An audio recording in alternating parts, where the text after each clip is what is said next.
نیت صاف، منزل آسان۔ آج میں ایک حکایت پڑھ رہا تھا، بنی اسرائیل کا ایک شخص، اس کو 1000 درہم کی ضرورت پڑی تو وہ کسی مالدار کے پاس گیا، اس کو کہا کہ حضور مجھے 1000 درہم چاہیے، آپ شفقت کریں، مجھے یہ رقم عنایت کر دیں۔ وہ کہنے لگا کہ میں آپ کو رقم تو دے دیتا ہوں، درہم تو میں آپ کو 1000 دے دیتا ہوں، لیکن آپ کوئی گواہ پیش کر دیجئے۔ یہ آدمی کہنے لگا کہ میرے پاس گواہ تو کوئی نہیں ہے، ہاں میرا گواہ اللہ تبارک و تعالی ہے۔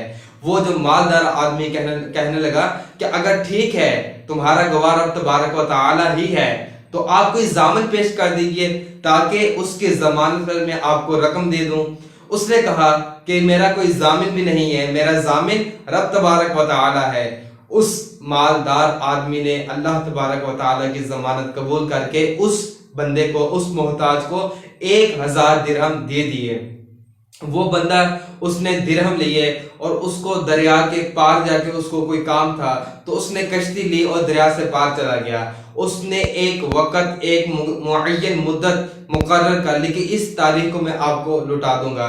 جب وہ مدت قریب آنے والی تھی تو وہ آدمی جلدی سے واپس آنے کے ارادے سے دریا کے کنارے پر آیا اور کشتی کا انتظار کرنے لگا، جہاز کا انتظار کرنے لگا۔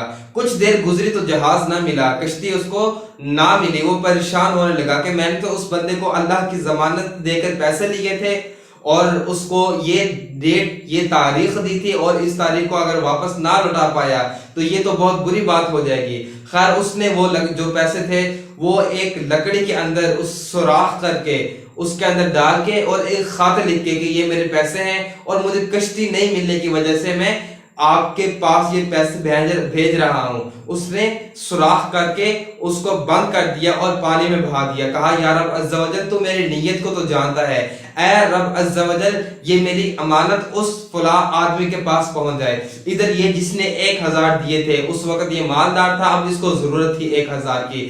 یہ اس بندے کو تلاش کرتے کرتے اس دریا کے کنارے پہ پہنچ گیا اور اس نے سوچا شاید وہ بندہ مجھے ادھر مل جائے۔ خیر شام ٹائم اس کو وہ لکڑی ملی، اس نے کہا چلو اور کچھ تو لکڑی گھر جلانے کے لیے میں لے چلتا ہوں۔ جب گھر لے کر گیا تو اس نے جب اس کو چیڑا، اس کو پھاڑ دیا، تو جب اس کو پھاڑا اس کے اندر سے وہ کاغذ اور اس کے 1000 درہم نکلے اور اس کا وہ خط ملا جس کو پر لکھا ہوا تھا کہ بھائی میں نے آپ کی رقم تو آپ کو لوٹانی تھی، لیکن مجھے دریا پہ کشتی نہ ملنے کی وجہ سے میں موقع کے اوپر آپ کی رقم آپ کو لوٹا نہیں سکا، آپ کو میں واپس نہیں کر سکا، اس لیے میں نے اس کے اندر ڈال کے بھیجی، شاید آپ تک یہ پہنچ جائے۔ خیر کچھ عرصے بعد وہ بندہ جب خود واپس آیا تو 1000 اشرفیاں لے کے، 1000 درہم لے کے اس بندے کے پاس گیا جو اس وقت مالدار تھا، جس نے اس کو قرض دیا تھا، اور کہنے لگا کہ حضور تاخیر کے لیے معذرت چاہتا ہوں، یہ رقم ہے قبول فرمائیے۔ وہ بندہ کہنے لگا اچھا سچ سچ بتاؤ کیا آپ نے میری طرف کوئی خط اور کسی چیز کے اندر کوئی رقم میرے لیے بھیجی تھی؟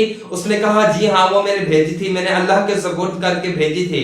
وہ بندہ کہنے لگا کہ اگر تو نے بھیجی تھی وہ رقم مجھے مل چکی ہے، یہ 1000 اشرفیاں آپ واپس لے چلیں، یا 1000 درہم آپ واپس لے چلیں، میں نے جو آپ کو قرض دیا ہے وہ قرض مجھے پہلے سے ہی مل چکا ہے۔ احباب عزیز کر یہاں سے ہمارے سیکھنے کے لیے کیا سبق ملتا ہے؟ یہاں سے ہمیں ایک تو یہ سبق ملتا ہے کہ جب بھی ہمارا کوئی بھی مسلمان پریشانی کے عالم میں ہو، کوئی بھی ہمارا بھائی پریشان ہو، ضرورت مند ہو، اس کو کسی چیز کی حاجت ہو، تو ہمیں چاہیے کہ ہم اس کی مدد فرما دیں، اس کی ضرورت کو پوری فرما دیں۔ احباب عزیز کار ایک بار میں عرض کرتا چلو، انسان اپنے بھائی کی ضرورت پوری کرے گا اپنے اوقات کے مطابق، لیکن رب تبارک و تعالی اس بندے کی ضروریات پوری فرمائے گا اپنے شان کے مطابق۔ آپ کسی کے لیے اگر راستہ آسان کرو گے تو حقیقت میں یہ آسانیاں آپ ہی کے لیے ہیں۔ دوسری یہ کہ جو قرض لیتے ہیں یا جس کو اس طرح کی ضرورت پڑے، اس کو بھی چاہیے کہ وہ خلوص دل کے ساتھ اور اس کی پکی نیت ہو کہ میں اس کو جلدی واپس لوٹا دوں گا، تو رب تبارک و تعالی اسباب پیدا فرما دیتا ہے۔